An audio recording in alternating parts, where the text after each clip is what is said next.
안녕하세요. 문학소년단입니다. 안녕하세요. 챈들러입니다. 안녕하세요. 수진입니다.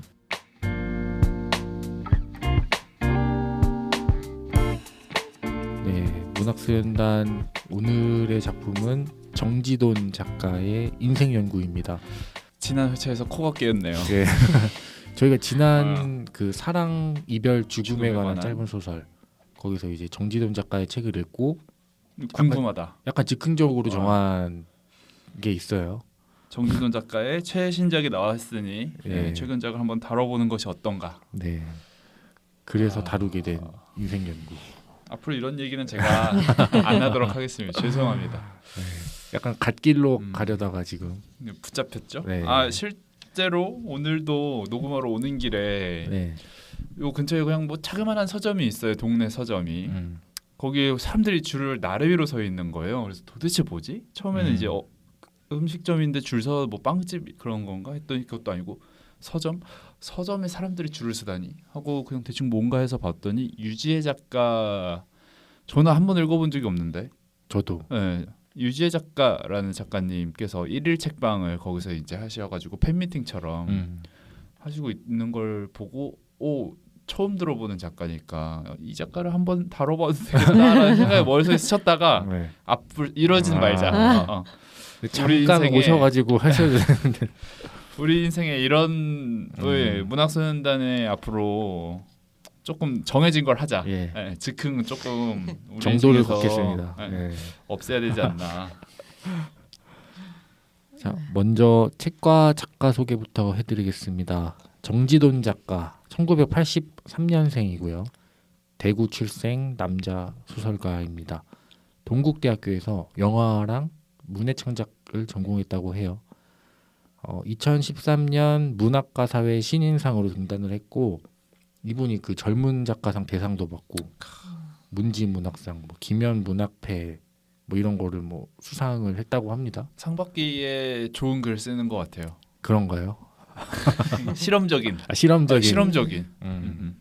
그 실험성, 독창성은 아주 높은 네. 그런 작업을 하는 것 같고, 대표적으로 스크롤. 이 스크롤이라는 작품을 저희가 시즌 6 때 지난 시즌에 리스트에 올려놨었는데 네. 왜 안 했었죠? 그때 뭐 다른 게스트들 뭐 이렇게 하고 밀리고 뭐 하다 밀리다가 보니까 그냥 이거 못 빼시죠. 네. 그렇게 됐죠. 스크롤이라는 작품이 있었고, 그리고 이게 제목이래요. 한번 읽어드릴게요. 땅거미 질 때 샌디에고에서 로스앤젤레스로 운전하며 소형 디지털 녹음기에 구술한 막연히 LA 운전 시들이라고 생각하는 작품들의 모음. 이게 책 제목입니다. 책 제목. 예. 이러니까 이제 상 받죠. 네. 이런 거 하면 상 네. 주잖아요. 그러니까요. 아니 아직 정신 못 차렸나 봐요. 뭘 이거 정신을 못 차려. 제목 보니까 궁금해지네요. 한번 읽어보고 싶다는 생각이 드시나요? 네, 개인적으로 읽겠습니다. 요 긴 제목의 책이 첫 번째 연작 소설집이라고 합니다. 그리고 정진훈 작가 인터뷰에서 한 구절을 따왔는데, 저는 글쓰기 할 때 노트북이 없으면 못 씁니다. 연필로 쓸 때와 달리 노트북이 제 손과 사실상 결합되어 있는 거죠. 라는 말을 했는데, 저희가 녹음 전에 잠깐 얘기했던 부분이랑 또 통하네요. 일단은 뭐 챈들러 씨가 근무하고 있는 회사의 필기 시험도 이번에 온라인으로 봤다 그러고, 네. 수진 씨도 온라인으로 시험을 보고 온 상태고. 그렇죠. 근데 뭐 이 회사의 필기 시험이라 하면 그냥 단순히 몇 번이 아니라 이제 장문을 해야 하는 그렇죠. 시험이니까 장문 또한 이제 타자로 치는 시대다. 그렇죠. 장문 시험을 타자로 치면 훨씬 좋을 것 같아요. 네. 그 익숙한 사람들이잖아요. 요즘 사람들이 글로 그렇죠. 쓰는 것보다는. 그죠. 뭐 고치기에도 쉬울 것이고. 그렇죠. 그거 지우면 되고. 찍찍찍 해가지고 뭐 종이 다시 주세요. 뭐 네. 이 모든 번거로운 과정이 없어지니까. 친환경적이기도 하고. 그렇지만 모르는 사람 입장에서 얘기를 하자면 문학계에서 이것이 어떤 MG와 MG 아님을 나누는 어떤 그런 포인트가 아닐까 싶어요. 저라면은 그래도 소설가 원고지 써야지 라는 게 한쪽에 있을 것이고, 네. 뭘 꼭 그래야 하느냐. 이걸로 하면 얼마나 탈고도 쉽고, 어차피 한번 출판되려면 일단 이거를 파일로 옮겨야 되는 건데. 그렇죠. 2번 작업을 해야 되는 그러니까. 거잖아요. 그렇지만 모르는 사람 입장에서도 그래도 연필로 써야 되는 거 아니야? 원고지라는 거를 한번 이렇게 생각을 하게 되니까. 아직까지는 그렇죠. 아직도 근데 원고지로 쓰시는 작가분이 계실까요? 너무 뭐 MZ스러운 저기 생각인가? 뭐 조정래 작가, 김문 뭐 이런 어. 분들은 그러지 않을까요? 근데 그러니까 이분이 굳이 이렇게 얘기를 한 이유는 저는 글쓰기 할 때 노트북이 없으면 못 씁니다. 라고 굳이 이렇게 얘기를 한 이유는 이게 보편은 아니라는 건 거잖아요. 아 그렇죠. 그러네요. 작가계에서는 보편이 네. 아니다는 거죠. 그러니까 여러 가지 뭐 취향들이 있겠지만 나는 노트북이 없으면 글을 못 써. 그러니까 만약에 지금 모두가 다 노트북으로 글을 쓰고 있는 시대라면 작가들이 정지돈 작가가 굳이 이런 말을 하지는 않았을 것 같은데 지금 모르겠네. 진짜 출판사에서 어떻게 일을 하는지는 모르겠으나 궁금하네요. 지금 대세는 어떤지. 그러게요. 종이로 받아서 보긴 할 텐데 그게 타자로 친 종이를 받아보는 건지 원고지를 받아보는 건지 그건 모르겠지만 두 분은 글 쓰실 때 어떠세요? 저는 아직까지는 그래도 일단 손으로 먼저 쓰는 것 같아요. 뭔가 아재인 것 같기도 한데 자꾸 연필로 써요. 저는 특히 회사에서 뭐 할 펜도 때나 아니고? 연필로 쓰고 지우고 그리고 좀 이게 정리가 됐다 싶으면 그때 이제 한글에다 옮기는 그렇게 보통 하거든요. 저는. 챈들러님은요? 그러니까 글을 쓸 때는 저는 노트북을 바로 쓰고요. 뭐 어떤 뭐 아이디어나 뭐 스팟 멘트 기획 이런 거는 일단 그냥 저도 뭐 그게 펜이건 뭐건 이렇게 끄적끄적이다가 뭐 옮겨가기도 하는데 일단 글이라고 한다면 저는 노트북으로 먼저 쓰는 것 같아요.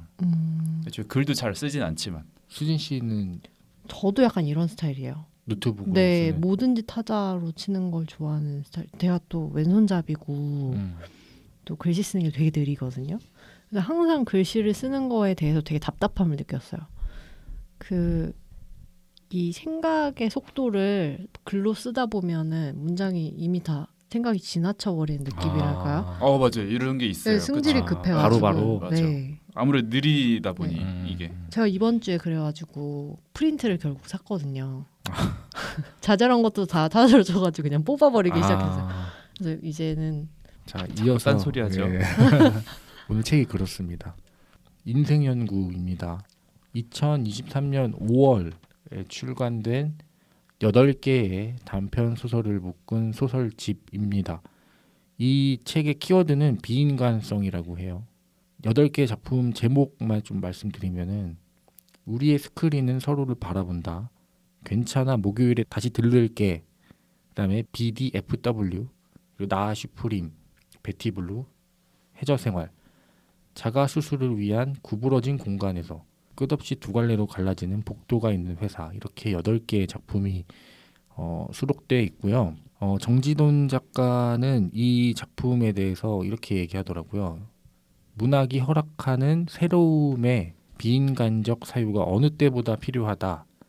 저는 호기심이 많아요. 최근엔 인공지능 유행 속에서 비인간성과 관련된 연구를 해봤는데 알고 보니 이미 우리 삶 속에 존재하더군요. 그러니까 요즘 우리 삶이 다 이제 비인간성이 만연한 사회다. 뭐 이런 얘기를 하면서 뭔가 인공지능 세상과 다르지 않은 내용을 말하고 싶었나 봐요. 전체적인 작품 뭐 내에서. 한번 새로운 걸 해보겠다라는 네. 건 거죠. 이전에 기존의 계속 어떤 프레임 속에서 문학이 완성되고 창작되었었다면 나는 한번 새로운 사고가 기반된 창작을 한번 해보겠다. 그거인 것 같습니다. 자, 이 중에서 저희가 8편을 다 다루는 게 아니라 한 3편 정도만 좀 골라봤어요. 저희가 다룰 3편은 BDWF 그리고 해저생활. BDFW죠. 제가 자꾸 뭔가요? BDWF는 뭘까요? 뭐 쓰시는 용어가 있나요? 아니요. 언론계에서? 없는데 왜 자꾸 오늘 피부과 갔다 와가지고 정신이 없네요. 제가 지금 많이 아팠나 보네요. 아프더라고요. 레이저로 지금 조져놔가지고 여름에 지금 얼굴이 너무 따갑습니다. 그리고 해저생활을 다루고 그 다음에 끝없이 두 갈래로 갈라지는 복도가 있는 회사 이렇게 3편을 다룰 예정입니다. 먼저 BDFW 이거는 이제 책에서 이렇게 나와요. 걸레, 레즈비언, 게이 새끼, 창녀. 그렇죠. 그런 제목의 영화를 만들겠다라는 주인공 진양이 나오는 네. 그런 작품이죠. 근데 왜 BDFW죠? 이게 뭐 이 상징하는 단어의 약자 영어 단어 뭐 이런 거 아닐까요? 저도 그렇게 좀 생각을 해봤는데 그렇게 맞진 않는 것 같은데. 맞네. 진짜 안 맞네요. 네. 레즈비언이 D인 것만 빼고는 다 알겠어요. B가 뭐죠? B는 아마 비치일 수 있고 F는 게이라는 건데 페것 남성 동성애자 속어로 저 어떤 영화에서 들은 기억이 있어요. 페것. 그리고 청년은 whore겠죠. 아무튼 이런 제목의 영화를 만들겠다. 이게 어떤 내용이냐면은 예술대학에서 영화를 전공하는 나가 주인공인데요. 진양이라는 친구가 있습니다. 그 사람의 졸업 영화의 조연출을 맡으면서 본인의 졸업 영화는 아니. 주인공이 졸업 영화를 찍는 건 아니고. 그렇죠. 이 진양이라는 애가 BDFW라는 제목의 졸업 영화를 만들겠다고 이제 선언을 하는데 주변에서 평이 너무 안 좋아요. 일단 제목부터도 그렇고 내용도 엄청 막 험악한 시나리오. 그러니까 영화 살해를 하는 이 4명 살인 청부업자들의 이야기. 하필 영화 살해인 거죠. 예. 그래서 그러다 보니까 거기 어떤 윤리적인 문제들 이런 것 때문에 기획 단계에서부터 혹평을 받는데 결국에는 진양의 졸업 작품에 참여하게 돼요. 나가. 왜냐하면은 진양이 나를 알아주는 약간 유일한 사람이었다. 이런 이유가 있어가지고 진양이 영화에 참여하게 됩니다. 영화를 촬영을 하는데 이 진양이라는 인물이 어떤 그런 리얼리즘에 약간 미쳐 있어가지고 영화 살해를 하는 장면을 직접 찍어야겠다. 이제 진짜 사실로 찍어야겠다. 이런 생각을 합니다. 그래서 거기서 이제 또 주인공인 나가 아이를 얻고 도망가고, 예, 이래저래 뭐 영화 촬영은 마무리되는데 결국에는 그 영화는 개봉하지 못하고. 진짜 진양이 그냥 편집을 하다 보니까 나 이거 내 이름 걸고 못 낼 것 같아. 네. 그냥 무산한 거죠. 네. 엎은 거죠 본인이. 리얼리즘이라는 게 작가가 여기서 하고 싶었던 것 같아요. 가짜 리얼리즘. 그러니까 뭐 요즘에 따지면은 뭐 이병헌이 콘크리트 유토피아에 나오는데 이 이병헌의 캐릭터가 만약에 거기서 제가 안 봤지만 죽어요. 근데 미스터 선샤인에서는 유진 초이로도 나오잖아요. 이런 게 이제 가짜 리얼리즘이라는 거죠. 그렇죠. 진양은 그래서 뭘 하고자 하냐면 우리 감독 진양 감독님은 뭐 이번 씬에서 챈들러가 죽었어요. 총 맞고 죽었는데 갑자기 다음 씬에서 챈들러가 그냥 갑자기 나와요. 그러니까 이제 다른 스태프들은 이거 설정 오류예요. 챈들러 아까 죽었어요라고 하면은 야 그런 게 어디 있어. 챈들러 배우. 그러니까 저는 안 죽었잖아요. 배우를 누가 죽여요? 그러니까 실제로 죽진 않았으니까. 그러니까 얘는 지금 살아 있잖아. 다시 나와도 돼. 하면서 궤변처럼 늘어놓는 게 아까 로맨스정이 설명한 거. 네. 아니 영화 봐봐. 얘가 여기 나와서 죽었는데 다른 영화에 똑같은 얼굴로 다른 배역이지만 똑같은 얼굴로 나오잖아. 그거에 대해서 아무도 이상하다고 생각 안 하잖아. 이게 뭐 진실성에 관련되었고 어쩌고 저쩌고 본인의 이제 개똥 철학을 늘어놓는 거죠. 뭐 저는 그 부분에서 좀 설득이 됐긴 했어요. 그러네 라는 생각도 들긴 했는데 어쨌든 이렇게 리얼리즘에 예술학교 다니는 감독들이 입을 잘 털어야 돼요. 저는 말을 아끼겠습니다. 예술학교 출신이시죠? 근데 뭐 이런 말도 안 되는 영화들도 많이 보긴 봤는데 비슷한 것 같아요. 대체로 영화를 하겠다고 하는 그런 젊은 패기의 그런 내가 영화 공부 꿈꿨을 때는 안 했던 거를 하려는 그런 게 있다 보니까 그렇죠. 좀 새로워야 되고 그렇죠. 학생 작품이니까 톡톡 튀어야 되고 뭔가 발상의 전환이 있어야 되고 하다 보니까 기성 영화보다는 훨씬 더 뭐 실험적이고 튀다 보니까 이게 어떤 대중들에게는 좀 되게 낯선 이런 걸 많이 봤는데 여기 이 작품도 약간 그런 내용이었습니다. 게다가 그 뒤에 이렇게 서술을 해주니까 저도 설득이 되더라고요. 작품의 매력은 빈틈없는 완성도나 논리적인 구조 속에 있는 게 아니었다. 장면의 강렬함과 핵심 아이디어가 관통하는 직관이 있다면 사람들은 설득될 것이다. 뭐 맞는 말이긴 그러니까요. 네. 그렇다면야 그러니까 그런 설정 붕괴가 가능할까? 왜 아까 죽었는데 왜 다시 나오는 거야? 아무튼 뭘 해보고자 하는 진양입니다. 그래서 결국엔 마지막엔 안 되겠다. 야 진짜 죽여야겠다. 그래서 스너프 필름이 되는 거죠.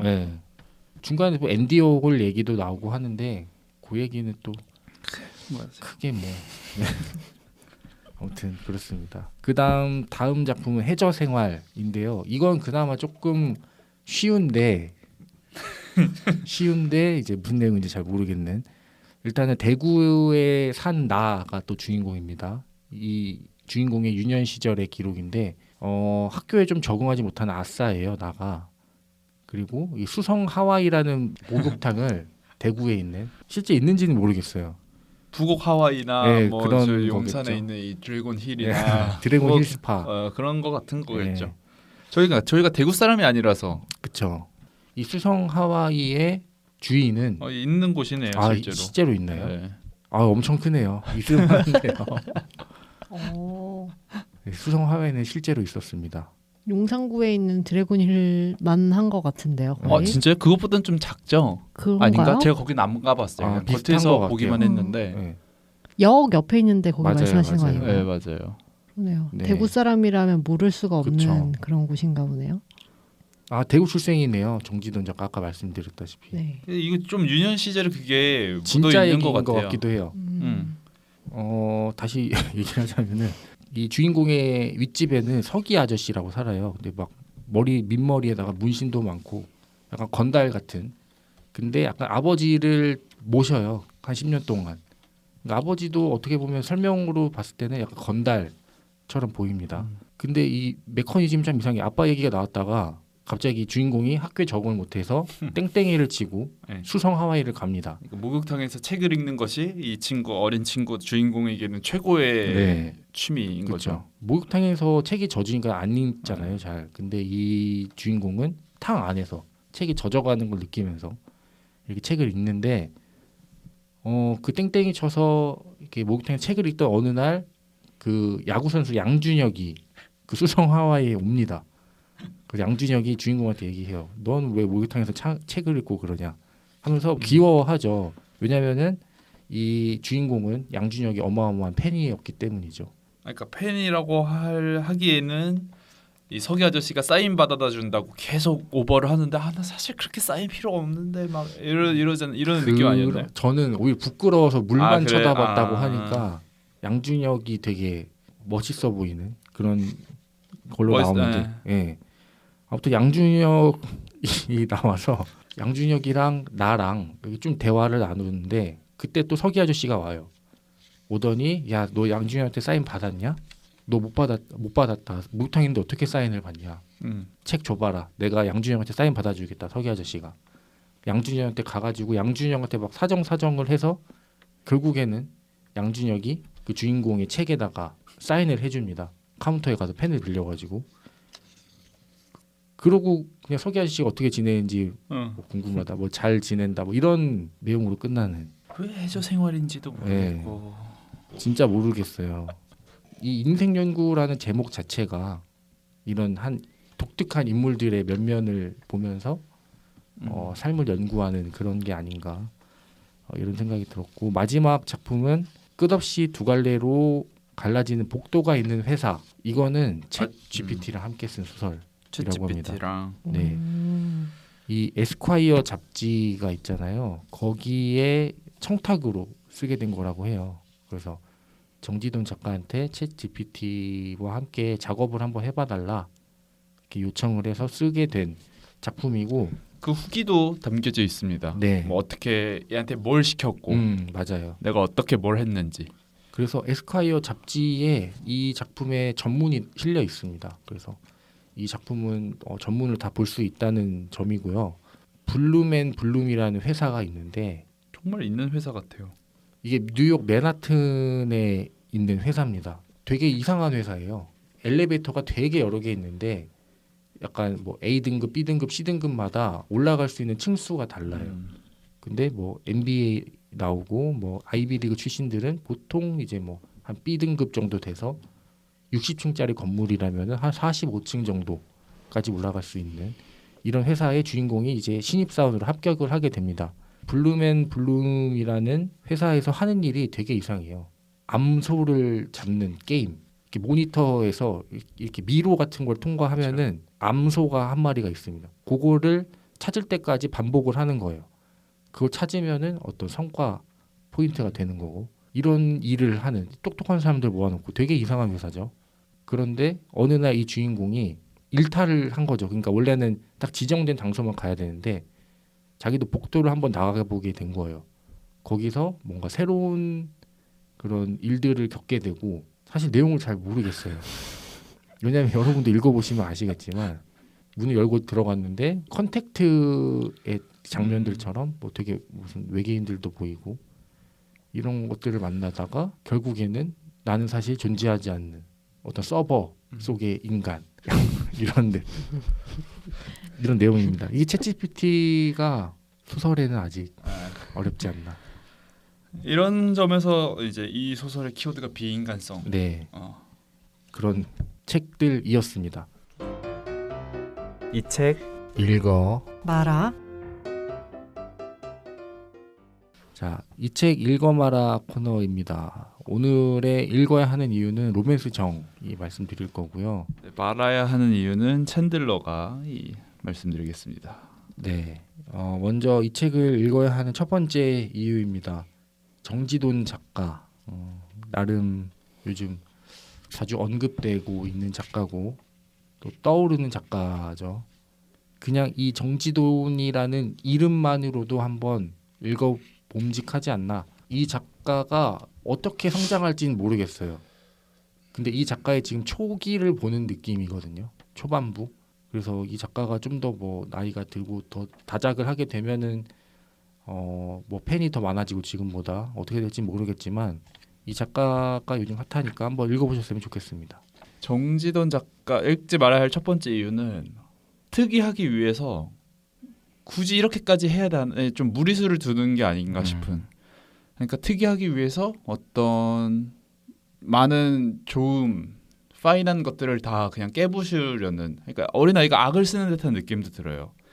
뭐 설명드리지 않았지만 그냥 첫 번째 단편서부터 보면은 뭐 우리의 스크린은 서로를 바라본다.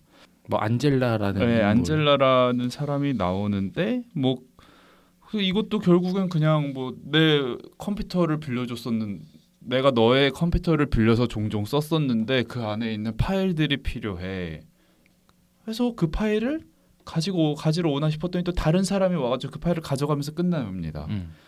피자를 먹어요 그 사람이랑 같이. 글쎄 뭐 어떤 의미가 있는지를 모르겠고 바로 또 그렇게 너무 힘들다 하면서 두 번째 소설로 넘어가요. 괜찮아 목요일에 다시 들를게.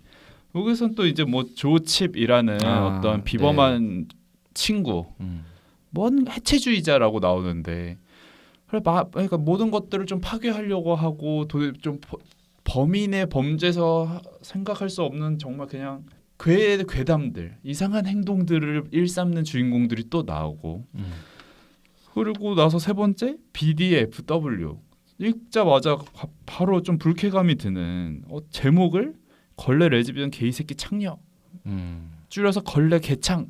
그렇죠. 결국에 이름은 뭐 죽은 아이들의 결국 나중에 게다가 그 내용도 뭐 이런 식으로 뭐 그런 걸 창작하고자 하는 감독 진양.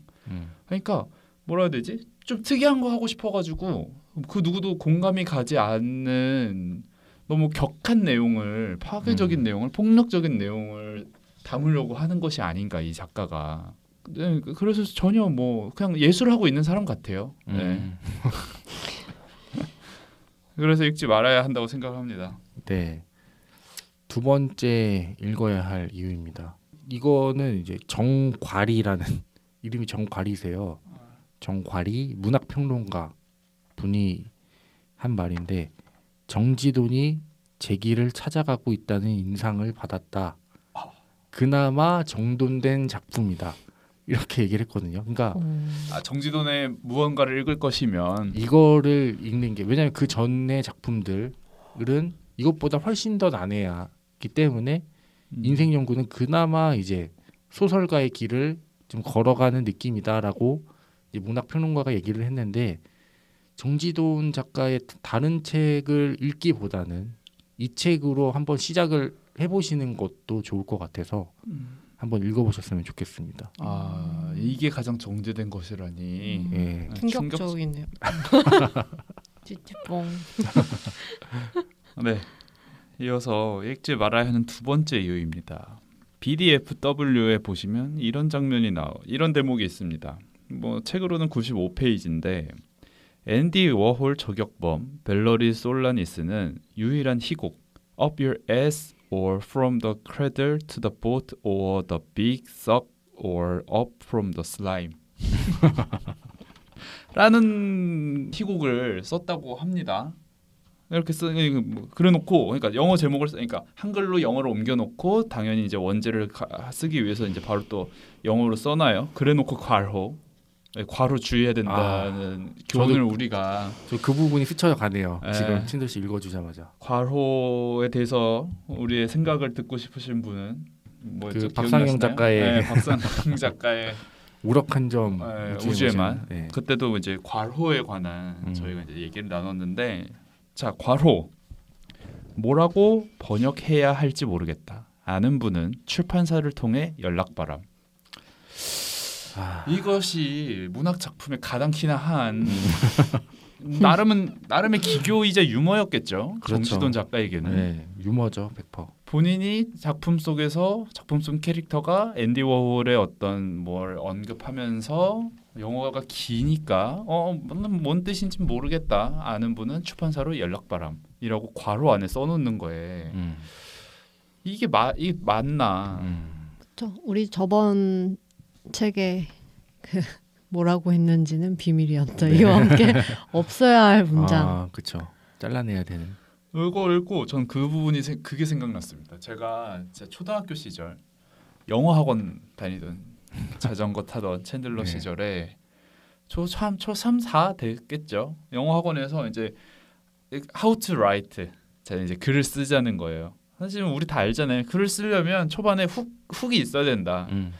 아무도 모르는 사람이 너의 글을 읽으려면 이건 뭐 굳이 영어 글쓰기가 아니라 모든 글쓰기에 통용되는 일인 거죠. 너무 그 수업은 이제 그거였어요. 어떻게 하면은 첫 문장 그러니까 초반에 사람들을 훅 할 수 있느냐. 그리고 그때 또 뭔가 괜히 또 나는 좀 달라, 좀 특이하게 써보고 싶어라고 생각을 해가지고 진짜 말하면서 지금 너무 쪽팔린데 마치 독자가 편지를 쓰는 것처럼 그걸 훅이라고 써놓은 거예요. 어린 시절의 챈들러는 지금 읽는 거를 한번 쭉 읽어보시라. 이 글은 재밌는 글이다 라는 거를 훅이라고 써놓은 거예요. 글을 쓰지 않고 독자에게 메시지를 써놓은 건 거죠. 이건 왜 유튜브 광고 중에 광고 5초 스킵하지 마세요 뭐 어쩌고저쩌고처럼 그 정도의 아마추어 쓸 법한 네. 출판사의 연락바람. 뭐 호불호가 갈릴 수는 있겠습니다. 뭐 이런 게 뭐 안 돼. 오히려 저희가 이제 어떤 꼰대 같은 생각일 수도 그렇죠. 있고. 문학 꼰대일 수도 있는 거죠. 아무튼 이렇습니다. 네, 마지막 읽어야 할 이유입니다. 아까 말씀드린 끝없이 두 갈래로 갈라진 복도가 있는 회사. 이거는 챗 GPT랑 썼다고 해요. 그거 하나.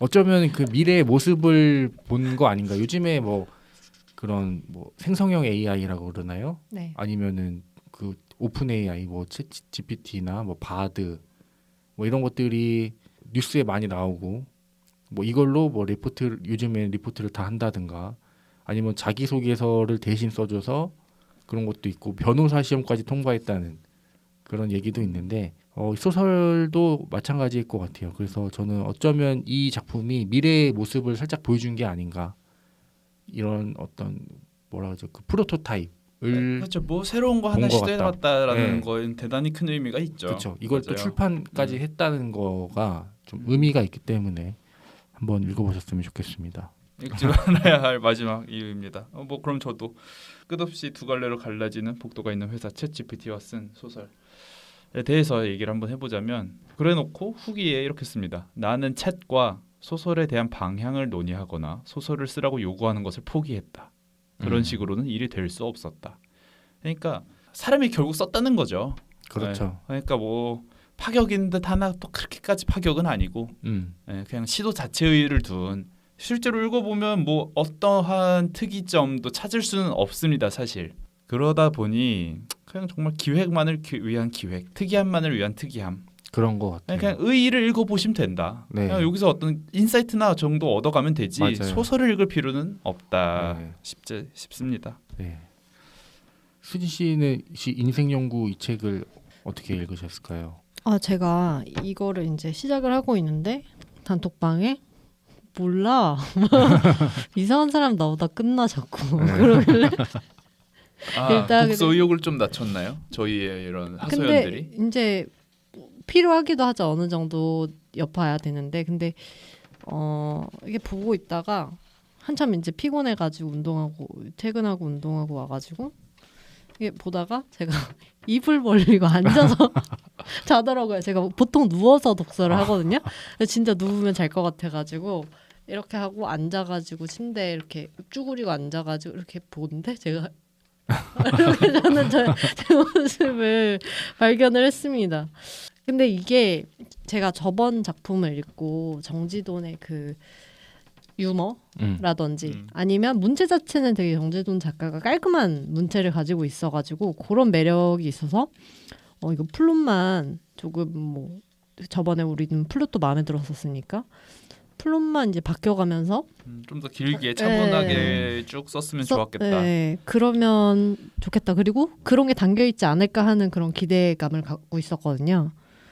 읽어보니까 저도 잘 모르겠더라고요. 그래서 파이스토럴리아를 폈어요. 더 저희 다음 회차죠. 네, 더 심각하더라고요. 네. 정말요? 페스토럴리아는 저는 너무 좋았나요? 네, 좋았는데. 진짜요? 그럼 다음 주에 한번 들어보시죠. 이상하다. 내가 책을 잘못 빌렸나? 아 힘든 한 그러니까 주였습니다. 어쨌든 이번 격주 책 조합이 좋지 않았다. 예. 뭐 하나 마음 들 곳이 없었고. 예. 또 요즘에 또 이렇게 마음이 바쁘다 보니까 또 아무래도 더 그런 것도 있는 것 같아요. 저도 읽는데 진짜 너무 힘들어가지고. 근데 아까도 두 분이 얘기하시면서 계속 이마를 짚으시고 한 분은 입술을 자꾸 깨무시더라고요. 이를 악물게 되는. 많이 참고 있습니다. 실제로 저희가 카톡방에서 나눈 대화를 잠깐 읽어드리면 제가 읽다가 이게 맞나 우리가 좀 잘못 파악을 한 것 같다 싶어서 당황스 뒤에선 다른가 뭐 이렇게 저렇게 하다가 다 읽어본 사람으로서 어떤 판단이 있냐 하다가 제가 정지돈 진짜 매우 빡치네. 거기에 이제 로맨스정은 분노를 땔감 삼아 읽는 것을 이제 추천한다. 저 로맨스정 어떻게 읽었나요? 네, 난해하고 불친절한 소설이었다. 이겁니다. 이게 문제가 뭐냐면은 출판사 창비거든요. 창비 잘하는 데죠. 알라딘이라는 서점 그 메인 어그로 홍보 문구가 있어요. 목욕탕 온탕에서 야구 선수 양준혁을 만난다면 이걸로 지금 사람들을 후킹을 한 거예요. 근데 이제 이게 후킹이나 되나요? 그래도 뭔가 목욕탕에서 양준혁을 만났다. 그럼 많은 것을 상상할 수가 있잖아요. 대체 둘이 무슨 일이 있었을까? 뭐 이런 것들. 목욕탕에서 양준혁을 만났을 때 대체 어떤 일이 벌어지지? 사실 제가 궁금해하긴 여기서 할 것 후킹이나 같거든요. 되냐는 얘기는 사실 이제 더 이상 어떤 그렇게 핫한 선수는 아니잖아요. 양준혁이라는 좀 게 됐고 뭐 차라리 뭐 이정우라면은 김민재를 손흥민을 목욕탕에서 만난다면은 어떤 후킹이 될 수 있죠. 뭐야? 네. 네? 그러게요. 아무튼 이게 또 양준혁을 만나는 얘기가 전부는 아니고 극히 일부 그쵸. 에피소드 중에 하나입니다. 하지만 이런 식으로 어그로를 끌고 마치 이 책 자체가 유머와 코미디가 가득한 소설처럼 포장을 해놨어요. 이 소설집을. 그러니까 이런 이 소설집을 이 홍보 문구만 본다면은 막 이런 내용들만 있을 것 같고 막 너무 재밌을 것 같고 뭐 이러잖아요. 이거는 좀 너무했다. 그러니까 소비자들이 대체로 이런 코믹함이라는 기발함이라는 기대를 안고 책을 구매하고 읽어 나갈 텐데 근데 출판사도 오죽했으면은 그러니까 홍보할 게 없으니까 이거 하나로 해저 생활을 제가 고른 게 그 이유 중에 또 하나거든요. 나머지 작품들도 좀 너무했다. 근데 그렇다고 해서 좀 이렇게 안 읽히거나 그런 책은 아니고 읽히기는 그래도 읽혀요. 잘 중간 중간에 유머도 있고. 있나요? 그렇죠. 유머 포인트들 뭐 서기 아저씨가 나오는거나 뭐 저는 나 슈프림이라는 작품에서도 뭐 나무위키 설립자를 만나기 위해서 파라과이에 가고 뭐 이런 내용도 있는데 이런 위트도 있고 근데 문제는 뭔가 있을 것처럼 다 전개가 되다가 주변만 빙빙 돌다가 갑자기 끝나버려요. 작품들이 대체적으로. 이거는 단편 소설의 어떤 고질적인 아쉬움이라고 표현할 만한 정도가 아니라 이게 뭐야? 라는 거죠. 그러니까 아까 잠깐 그 얘기를 했었잖아요. 정지돈이 이제 바른 길로 가고 있다. 네. 바른 길 맞나요? 이거는 아닌 것 같아요. 근데 이거는 어떤 추가적으로 어떤 더 설명이 필요하다. 아 우리가 그런 거 있죠. 좀 짧아서 내용이 완벽하지 못해서 좀 갑자기 끝나서 아쉬웠다. 뭔가 좀 더 뒤에 있었으면 좋았을 텐데 이런 얘기를 많이 했던 것 같은데 이런 거는 그냥 의식의 흐름대로 쓰다가 진짜로 아무 생각 없이 막 타타타타 쓰다가 그만 써야지 하고 그냥 컨트롤 S 누르고 출판한 게 아닌가 이런 느낌이 들 정도로 저한테는 조금 힘들었던 책이었고 자꾸 안 좋은 얘기만 하게 되네요. 그리고 하루키도 그렇잖아요. 자기 뭐 재즈 얘기 좋아하고 뭐 위스키 뭐 음식 얘기 좋아하고 이런 거 이렇게 자주 문학 작품에 등장하는데 이 정지돈이란 작가도 그래요. 그래서 자신의 취향과 어떤 예술적인 지식을 뽐내고자 하는 게 너무 보였어요. 앤디 워홀 얘기하며 그리고 대체적으로 이 정지돈 작가 인생 연구 내에서 다루는 그 예를 드는 작품들이 있는데 그게 되게 막 맞아요. 마이너하고 그러니까 딥한 거를 아는 사람들끼리만 통하는 그런 것들이 너무 보이더라고요.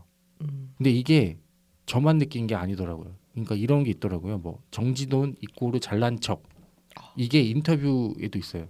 아 본인이 내가 잘난 척하는 뭐 이런 거. 세간의 나에 대한 평가가 네. 나는 잘난 척한다는 사람인 것 같던데 네. 하면서 이제 인터뷰를 본인이 그쵸. 진행한다. 그래서 뭐 인터뷰에서는 혹시 뭐 문학계 이다나라는 소리를 듣는데 혹시 어떠신가? 이다나가 사실 뭐 그렇게 좋은 건 아니고 약간 이렇게 어긋나는 그런 거잖아요. 근데 본인은 거기서 그걸 되게 좋아해요. 이다나라는 소리를. 그 사람한테는 이게 엄청나게 그런 자존감을 키워주는 그런 본인의 캐릭터를 이렇게 설정한 거죠. 설정을 했는데 그거 사람들이 그대로 받아들여 주니까 거기서 되게 기쁜 것 같아요. 정진우 작가가 잘 살고 있고 또 사랑도 받고 있고 네. 하는 이 작가한테 할 말은 아닌 것 같지만 이렇게 이미지랑 글 소비하다가 인터뷰하는 것도 되게 좋아한대요. 많이 나오더라고요 여기저기. 그래서 나중에는 뭐 하트 시그널 패널도 나와서 뭐 소설가 정지돈입니다 하면서 할 것 같고 네. 힙한 프로그램들 있잖아요. 그런데 나와서 이거 소설적으로 분석하고 뭐 이런 것들 이런 거에 나올까봐 좀 두렵습니다. 그래서 뭐 이러다가는 저는 작가로서는 쉽지는 않을 것 같아요. 뭐 이러다가 이제 알쓸신잡 나와서 본인의 어떤 이런 백그라운드 지식 좀 뽐내면서 네. 내가 실험적인 어떤 무언가를 하는 차세대 네. 작가. 챈들러 씨는 어떻게 읽으셨나요? 네, 챈들러입니다. 개빡치는 소설. 아 근데 그거 같아요. 진짜 이다나라거나 어떤 실험적인 비인간성 기존의 문법을 좀 파괴해 가면서 꼭 이렇게 해야 돼? 라는 문제 제기는 사실 언제나 필요하다고 생각을 하고 오히려 어떻게 보면 만약에 고였다면 문학계가 고인 문학계의 뭐 소금 같은 존재일 수 있겠죠. 챗GPT 모두가 어떤 맨날 뭐 인공지능이 대체할 직업들 뭐 이런 거를 생각할 때 이제 한번 챗GPT 뭐 어쨌든 청탁을 받았다고는 하지만 챗GPT와 소설도 한번 써보고 저는 이런 것들은 굉장히 환영할 만하나 독자로서 즐기는 건 아닌 것 같고 오히려 문학계의 다른 어떤 영한 혹은 영하지 않더라도 그냥 작가들 사이에서 인정받으면 인정받았지 전 독자들한테 인정받을 일은 아니라고 생각을 해요. 그게 이런 시도들이 초반엔 거칠죠. 그게 결국엔 많은 사람들에게 영감을 불어넣어서 이게 좀 더 정제된 형태로 발전됐을 때 이제 독자들이 아 좋군 신선하다가 괜찮네. 되지 지금 이것은 그저 파격에 불과하고 뭐 그렇게 파격인가 싶으면서도 결국 어쨌든 그냥 결국에는 뭔 소린지 모르겠다라는 게 정말 자기 하고 싶은 예술을 하는구나라는 생각이 들어가지고 저도 정말 여름에 읽을 책은 아니다. 모두의 이 짜증 지수가 그렇죠. 높아져 있는 상황에 네. 내가 이것까지 인내해 가면서 받아들여야 해? 그건 아니다. 네. 근데 뭐 진짜 뭐 읽기는 그냥 스르륵 읽히나 도대체 거기서 어떤 의의를 찾을 수 있는지 네. 아직까지는 독자들에게 그거에 설득되지는 않은 것 같고요. 그 다른 책을 읽어볼 생각은 없는데 오죽할까 싶어요. 다른 책들은. 아니 어떤 정지돈 작가의 가장 이 독창적이고 팍 튀는 그냥 그런 것들을 엿보고 싶다면 정말 내 여자친구 남자친구를 읽으세요. 아 그렇죠. 그것이 가장 파이니스트입니다. 그거는 왜 그렇게 쓰는 작가가 왜 이걸 8개 이렇게 써놨지? 재평가. 아. 엔솔로지 재평가. 이 뭐. 사랑, 이별, 죽음에 관한 짧은 소설 기획할 만했다. 네. 그 기획인이 정지훈을 그렇게 가둘 수 있었고 기획이 들어간다. 그런 거죠. 그러네요. B에게 창작을 해보라 그러면 아주 뭐 호불호가 있겠습니다만은 이제 프로듀서로서의 능력은 좀 이제 저평가 받고 있잖아요. B가. 그렇죠. 네. 하지만 누군가 곡을 준다면 퍼포먼서로서에는 뭐 너무 얼마나 뛰어나죠. 대단합니까? 네. 너무 멋있죠. 그런 거가 아니었을까? 바운더리를 정해준다면 훌륭한 글을 뽑아낼 수도 있는. 오히려 이렇게 근데 그게 또 모르겠네요. 그러니까 항상 이론적으로는 그렇게 사람의 창의성을 가두고 이런 거 되게 부정적으로 평가가 되는데 이게 과유불급이라는 게 이럴 때 쓰는 말인 것 같아요. 너무 과하면은 그게 그 소설집이 사랑, 이별, 죽음에 관한 짧은 소설이 2023년 출간이잖아요. 그 전에 이게 나온 거잖아요. 얘도 올해 나온 거예요. 5월. 올해 5월. 5월에 나왔어요. 확실히 나아지고 있는 거는 아닐까? 이게 점점 나아지고 있는 것 같아요. 네. 그러니까 문학평론가도 그렇게 얘기를 한 거 네. 보면은 과도기인 것 같아요. 그 존 윌리엄스의 오직 반뿐인도 그런 느낌이잖아요. 그러니까 네. 처음에는 본인도 외면할 정도로 네. 힘들었던 책인데 결국에는 그 작가는 스토너를 써내는 작가가 됐고 20년 후를 기대해야 하는 그런 작가일까요? 2043년에 사랑, 이별, 죽음에 관한 짧은 소설이 먼저 나왔네요. 이것보다 4월에 먼저. 나왔고 이 책은 5월에 나왔고. 그렇다면 기획의 문제인 것으로.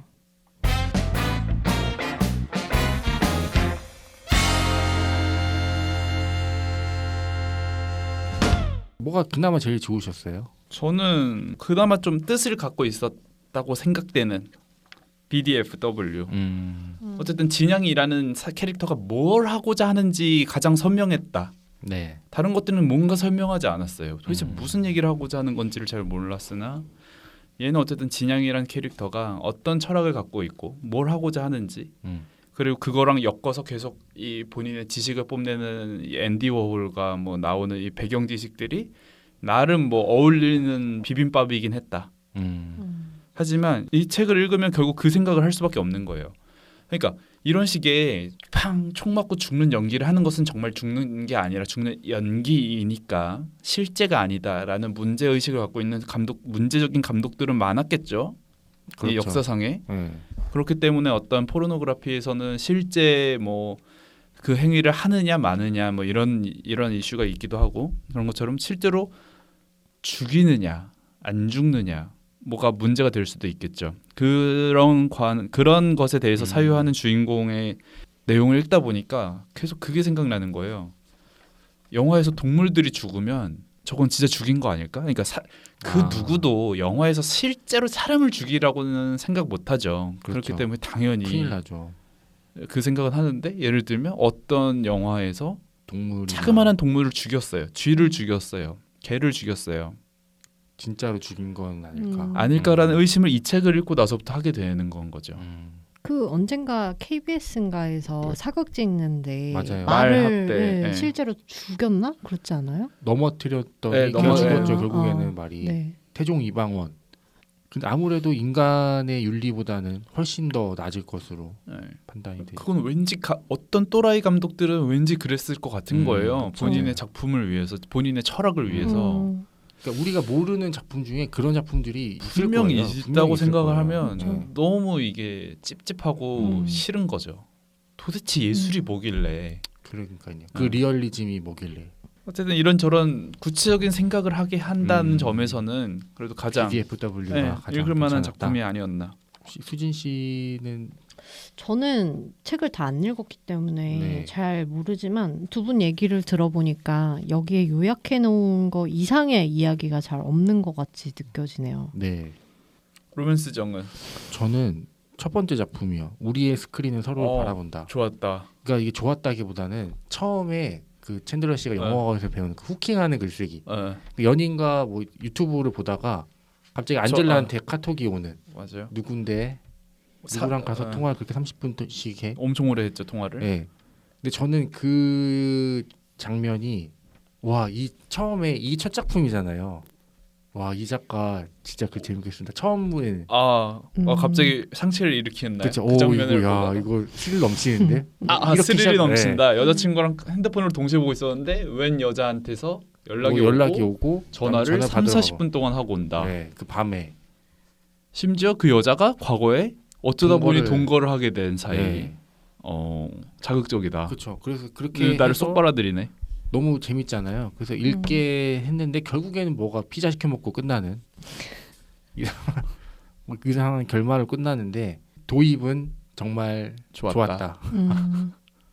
근데 그런 건 있는 것 같아요. 진짜 정지돈 작가가 문장을 구성하는 데 있어서 전혀 그런 이질감이 없도록 잘 쓰는 것 같아요. 되게 그런 말씀하신 상황도 첫 편에서 나온 상황도 되게 어떻게 생각하면 시시한 장면일 수 있잖아요. 근데 그거에 대한 묘사라든지 등장인물들의 대화가 되게 살아있어서 그렇게 느껴지는 것 같아요. 못 쓰는 작가는 아닌데 네, 맞아요. 정제되지가 않아서 아직 대중들이 받아들일 준비가 안 된 그런 작품들이 모여있는 책인 것 같아요. 그리고 이거는 한 번쯤 짚고 가야 할 문제. 이 끝없이 두 갈래로 갈라지는 복도가 있는 회사 챗 GPT랑 함께 썼다고 하죠. 어떻게 생각하나요? 이 챗 GPT가 쓴 소설 이거는 정지돈이 쓴 건가? 정지돈이 쓴 건가? 챗 GPT가 쓴 건가? 챗 GPT라는 게 어쨌든 데이터의 종합으로 그러니까 다른 데이터들의 조합으로 이제 나오는 거잖아요. 근데 여기서 이걸 이렇게 활용했다고 하죠. 아까도 잠깐 말씀드렸지만 소설 어떻게 쓰면 좋을까? 사람 대 사람처럼 어떤 회의를 하는 건 불가능했고 그런 식으로는 이 일이 해결될 수 없었다. 그래서 결국 정지돈 작가가 선택한 건 이렇다고 합니다. 내가 선택한 것은 끝없이 두 갈래로 갈라지는 복도가 있는 회사라는 제목 아래 다양한 설정과 인물을 반복해서 제시하는 것이었다. 챗은 그때마다 짧은 이야기를 서술했다. 나는 연결이 될 수 있거나 흥미로운 부분을 추출하고 배열해서 소설을 만들었고 만든 부분을 다시 챗에게 제시해서 뒷부분을 쓰게 했다. 계속 그 반복을 하면서 그러니까 로맨스전과 챈들러가 점심을 먹었어. 점심에 만났어. 어땠을 것 같아? 하면은 둘은 초밥을 먹었겠죠? 뭘 했겠죠? 뭐 했겠죠? 그냥 그렇게 하나의 장면을 제시했다라는 걸로 저는 이해를 했거든요. 맞아요. 그런 것 같아요. 그런 것들을 엮어서 내가 좀 더 큰 그림을 그렸다라는 거. 이것은 그러면 정지돈이 쓴 건가? 뭐 그런 대필의 문제도 있잖아요. 크게 봤을 때는 요즘 뭐 100일장 같은 거 할 때 그 챗 GPT로 써서 내지 말라고 이런 문구도 있고 그리고 그거를 검증하기 위해서 예서는 온라인으로 하는데 100일장 같은 거 본서는 만나서 진짜 모여가지고 손으로 써야 돼요. 그런 걸 걸러내기 위한 장치인 것 같긴 한데 어쨌든 이렇게 챗 GPT가 어떤 저작권이나 대필의 의혹으로 지금 어떤 표절이 될 수도 있고 사실 우리가 모르는 작품에 따와서 애가 쓸 수도 있는 거잖아요. 그러다 보면 나도 휘말릴 수가 있는 건데 이 작품은 정지돈에게 오히려 온전한 저작권이 있는 건지 저는 있다고 보거든요. 정지돈이 했다 그래도 네. 그러니까 결국 로봇을 움직이는 것은 사람이고 그렇다면 그렇죠. 그 사람에게 크레딧이 갈 수 있다. 그러니까 기본적으로 그 넣는 그 키워드라든지 아니면 뭐 시점에 달라져도 데이터의 총량이 변하기 때문에 결과가 달라질 수 있고 같은 모델이어도 그렇기 때문에 그 순간에 그 키워드로만 나올 수 있는 어떤 문장들인 거잖아요. 그리고 그걸 다시 버무려서 리믹스해서 소설로 만드는 거는 또 작가의 영역이기 때문에 여러 번 작가를 통해서 정제가 된다면 이게 뭐 생물체는 아니니까 그냥 혼자 썼다고 봐도 저는 무방하다고 생각을 하거든요. 오히려 저는 이거 챗GPT가 등장하기 전에 음악 만드는 거를 왜 사람들이 이런 AI를 적극적으로 이용하지 않을까? 되게 의문이었거든요. 근데 요즘에 되게 많이 하는 것 맞아요. 같더라고요. 많이 나오더라고요. 그 롯데리아 광고도 네. 불고기 버거로 AI가 음악 만들어서 나온 거고. 사실 음악의 경우에는 훨씬 더 그 형식이 정해져 있고 뭐 그렇기 때문에 그 안에서 훨씬 단조롭게 변조하기가 쉬울 것 같거든요. 소설을 챗GPT로 쓴다는 거는 본인이 쓴 거와 같이 취급할 수 있지 않을까 싶어요. 왜냐하면 결국에는 사람의 정제가 한 번 더 필요하기 때문에 재정리가 필요하기 네. 때문에 어떤 사람의 영역이고 사람이 쓴 거가 된다. 네. 저는 잘 모르겠는 게 어떤 챗 GPT가 정보 전달을 한다. 그러니까 창작의 영역은 아니잖아요. 정보 전달이 우리가 도움을 받는 정도로만 써서 그거를 뭐 기사에 녹인다거나 그렇죠. 인간이 검색하는 것보다 챗 GPT가 검색해서 정리해 주는 게 훨씬 더 퀄리티가 빠르고, 높고 빠르고 하니까 그런 정보 전달 차원에서는 괜찮다고 하지만 이 창작의 영역은 좀 다른 것 같아요. 창작은 어쨌든 없는 거를 만드는 건데 이 챗 GPT 뭐 생성형 AI도 문제가 표절이라는 거죠. 그러니까 세상에 수많은 글이 있고 수많은 그림들이 있는데 자기는 처음 봤으면 나는 이거를 구분해내지 못하는 거죠. 이거는 새로운 거구나. 세상에 없던 걸 내가 지금 애랑 만들었구나 생각을 할 수가 있는데 뭐 어디 다른 작품들을 땡겨할 수도 있는 거고 이런 게 저는 문제가 될 거기 때문에 소설에서는 챗 GPT가 없어졌으면 좋겠어요. 저는 굳이 실효성이 없는 것 같아요. AI 챗GPT를 쓸 왜냐하면은 결국 우리가 AI를 활용하고자 하면 어떤 인간은 생각할 수 없는 어떤 새로운 거를 얘가 제시해 줄 수 있지 않을까? 우리가 인간이라는 어떤 생물학적인 거기에서 제약되어 있는 많은 것들을 인간이 아닌 이 친구는 다른 관점을 제시해 줄 수 있지 않을까가 사실은 너무 전 포인트 같은데 그런 단계가 아니라 그죠? 어떤 플롯의 다양함 로맨스전과 수진이 만나면 이런 일이 있을 수 있겠어요. 1, 2, 3, 4, 5, 6, 7, 8 주르르르르 뭐 몇만 가지의 경우 그냥 그것만을 제시해 주는 일이라면 도대체 그게 인간이 하는 거랑 뭐가 다른가? 사실 소설 하나 창작하는데 그렇게 몇만 가지의 에피소드가 필요하지도 않고 도대체 AI가 굳이 이 소설을 하나 창작하는데 큰 매력을 더해주지는 않는 것 같아요. 만약에 정말 나중에 더 너무 고도화된 게 있어서 진짜 인간이라면 생각해낼 수 없는 우리가 인간이기 때문에 인간 중심적 사고를 하느라 어떤 깨부수지 못했던 가치관이라던가 그런 것들을 오히려 왜 굳이 인간이 그래야 인간은 뭐 꼭 뭐 보호해야 돼? 인간이 뭐 정말 하찮은 취급을 받는 어떤 플롯을 제시할 수 있는다면 거기서부터는 이제 의의가 있을 수 있겠으나 그런 게 아니라 그냥 관계 설정 이미 존재하는 인간들에 대한 관계 설정 같은 걸 물어본다. 이들이 뭘 했을까? 뭐 이런 것들을 물어본다면 그냥 사람 한 명한테 그냥 물어봐도 같은 게 나오잖아요. 그렇죠. 정지도는 생각해내지 못할 만한 걸 챈들러가 생각해낼 수도 있겠죠. 어떤 플롯에 관해서는 그냥 그 정도의 역할이라 저는 어떤 의의도 없는 것 같아요. 좀 더 고도화되고 정말 예를 들면 여기서 소설을 하나 정지돈이 그렇게 얘기를 하죠. 처음에 이제 그냥 대뜸 그렇게 질문을 했다고 해요. 소설을 써달라는 요구를 거절했다. 그것은 창의성을 바탕으로 하는 인간의 영역이라는 이유에서였다. 소설을 쓰기로는 계속 이제 반복적으로 요구를 하니까 소설을 쓰긴 쓰는데 원고지 5매 이상의 내용을 일관성 있게 서술하지 못한다는 것이었다. 그나마 잘하는 것은 소설의 시놉시스를 서술하는 것으로 소설의 전개를 제안하는 수준. 그러나 그마저도 매우 전형적인 형태였다. 그러니까 결국 빅데이터를 바탕으로 보통 플롯은 이렇게 흘러가더라를 제시한다는 그렇죠. 거라면 책만 읽은 사람과 뭐 다를 바가 있느냐라는 건 거죠. 근데 저는 그래서 의미가 있다고 생각을 하거든요. 그런 뭔가 새로운 비전을 제시하거나 그런 거는 진짜 순전히 인간의 언제까지나 인간의 영역일 거라고 생각하거든요. 근데 오히려 그 이외의 것들을 이 AI가 해결을 해준다면 우리가 더 많이 창작을 다양한 방식으로 할 수 있지 않을까 싶어요. 오히려 정지돈 같은 경우에도 발상 자체는 되게 반짝이잖아요. 근데 이 반짝이는 발상을 가지고 이런 정지돈식의 문장을 써낼 수 있는 AI가 있다면 그러면은 엄청 양질의 소설을 짧은 시간 동안 더 많이 낼 수 있지 않을까? 그런 생각이 들어서 저는 그래서 좀 의미가 있다고 생각하거든요. 요즘에 그 시야라고 있는데 시를 쓰는 이유라는 시집도 냈더라고요. 카카오 브레인에서 만드는 건데 그런 것도 뭐 연극으로도 만들어지고 지금 그렇게 계속 활발하게 되고 있는데 세상이 저희가, 변해가네요. 네, 뭐 의의는 그렇습니다. 있었던 예. 독서 같았습니다. 책 갈. 피. 이 책에서 인상 깊었던 문장을 하나씩 꼽아보고 마무리를 해보도록 하겠습니다. 책갈피 코너인데요. 먼저 로맨스장의 책갈피는요. 네, 저는 페이지 114입니다. 이런 문장이 나오네요. 사실 인터넷 중독이라는 말은 말이 안 된다. 누구도 삶 중독이라는 말을 쓰지 않는 것과 마찬가지다. 인터넷은 곧 삶이다. 이건 SF도 사이버펑크도 아닌 우리의 현실이다. 이 문장인데 이 말이 되게 와닿았어요.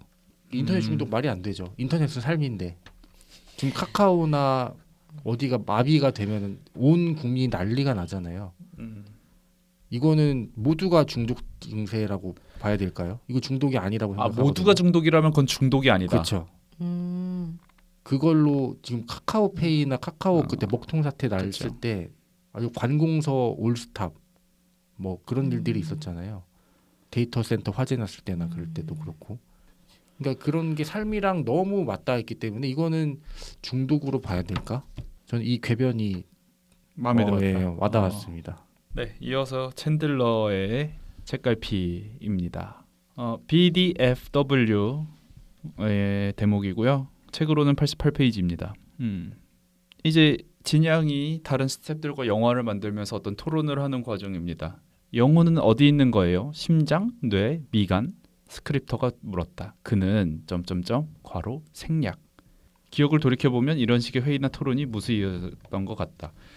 이 부분은 좀 저는 오히려 유머가 있어서 네, 괜찮았어요. 괜찮았다. 뭐냐면은 이거예요. 이제 촬영에 들어갑니다. 이제 막 촬영 감독은 어떤 사람이고 뭐 이렇게 이런 대목인데 자 회의를 합니다. 생명이 뭐라고 생각해? 철감이 진양에게 물었다. 철감이라고 하나요 보통? 촬영 감독. 그렇게 네. 줄여서 해요. 네. 철감이 물었다 하면서 뭐 철감은 어쩌고 저쩌고 철감이 물었으니까 철감에 대해서 이제 서술을 합니다. 그리고 나서 생명의 정의가 뭐지? 철감이 다시 말했다. 깊은 침묵이 흘렀다.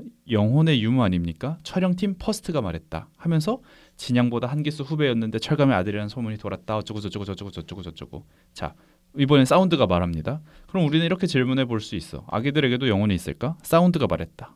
사운드라고 하나 봐요. 이 음향 감독을. 사운드는 학교에서 가장 나이가 많은 고참이 없다. 또 사운드에 대해서 설명을 하는 건 거죠. 그러고 나서 이제 스크립터. 영혼은 어디 있는 거예요? 스크립터가 물었다. 그는 생략. 마지막엔 또 생략. 요 정도 변주를 줄 아는 어떤 유머가 좀 돋보이는 장면 같아서 저는 요 괄호는 마음에 들었습니다.